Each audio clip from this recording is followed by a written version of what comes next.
Hi అండి, good morning, నమస్తే. చూడండి, లొకేషన్ మార్చండి అంటున్నారు కాబట్టి పొలాల్లోకి వచ్చాను. సో బంతి చెట్లు అంటే అన్నీ కనిపిస్తున్నాయి. వెనక ప్రక్క చెరువు కూడా ఉంది. సో వాటి గురించి ఎక్స్ప్లెయిన్ చేయను. వన్ థింగ్ అండి, ఒక విషయం చెప్పాలనుకుంటున్నాను.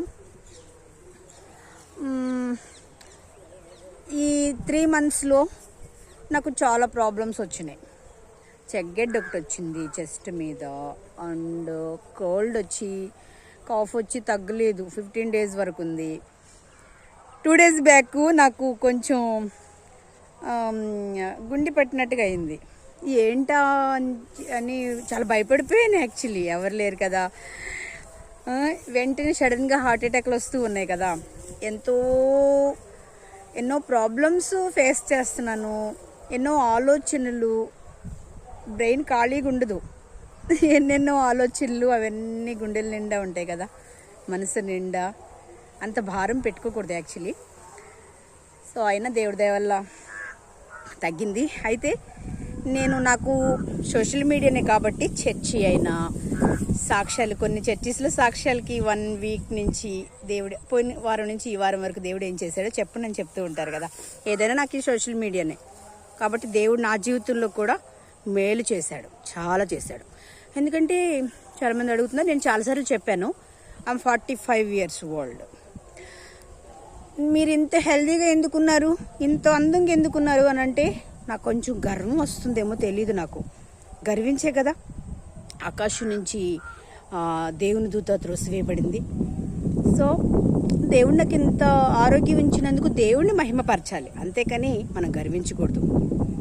గర్వించడం వల్ల ఈ 3 ప్రాబ్లమ్స్ నేను ఫేస్ చేసానేమో. సో దేవునికి చెప్పాను, సారీ ప్రభు అని చెప్పాను. అండ్ సోషల్ మీడియాలో కూడా చెప్తాను అని చెప్పాను. దేవుని కృప లేకపోతే మనం బ్రతకలేం. దేవుని మనం జ్ఞాపకం చేసుకోవాలి. ఈరోజు ఆరోగ్యంగా ఉన్నామంటే దేవుని కృప. అందుకే భక్తుడైన దావీదు అంటాడు, నా ప్రాణమా యెహోవాను సన్నతించుము, నా అంతరంగంలో ఉన్న సమస్తమా ఆయన చేసిన ఉపకారములలో దేనిని మర్చిపోకు, నా ప్రాణమా యెహోవాను సన్నతించని మరి భక్తుడు చెప్తూ ఉంటాడు కదా. సో కొన్నిసార్లు ఏంటంటే దేవుడు అనుకున్నది ఒకటి, మనం అనుకున్నది ఒకటేమో. అలాంటి పరిస్థితుల్లో దేవుని చిత్తం మన పట్ల నెరవేర్చబడుతుంది. దానికి వ్యతిరేకంగా మనం చేసినప్పుడు దారి మళ్లించడం కోసం కూడా ఇలాంటి చిన్న చిన్న టెస్టులు పెడుతూ ఉంటాడనమాట. సో నేనైతే హార్ట్ అటాక్ వచ్చి రూమ్లో చనిపోతే ఎలా, కనీసం ఒక 2-3 వేలు 10,000 ఉంటాయి కదా. సపోజ్ మనకి అవసరాలకి ఉంటాయి కదా మనీ, అవి ఎవరు తీసుకుంటారు అని టెన్షన్ పడిపోయాను. సో ఎనీవే, యెహోవా ఈయన దేవుడే. మనకి ఏం జరుగుద్దో తెలీదు. ఎప్పుడు ఏం జరగాలనుండి దేవుని సంకల్పములో ఉంటుందో అదే జరుగు తీరుతుంది కదా. ఏం చేయగలం, మన చేతిలో ఏమీ లేదు. యెహోవా ఈరే, దేవునికి అప్పగించాలి. నాలా ఒంటరిగా ఉన్న వాళ్ళంతా కూడా ధైర్యంగా ముందుకు వెళ్ళిపోండి. ఇంతమందికి ధైర్యం చెప్తాను కదా.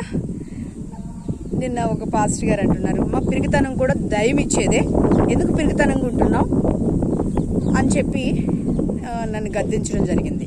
సో నిజమే, పిరికితనంగా కూడా ఉండకూడదు. Okay, thank you.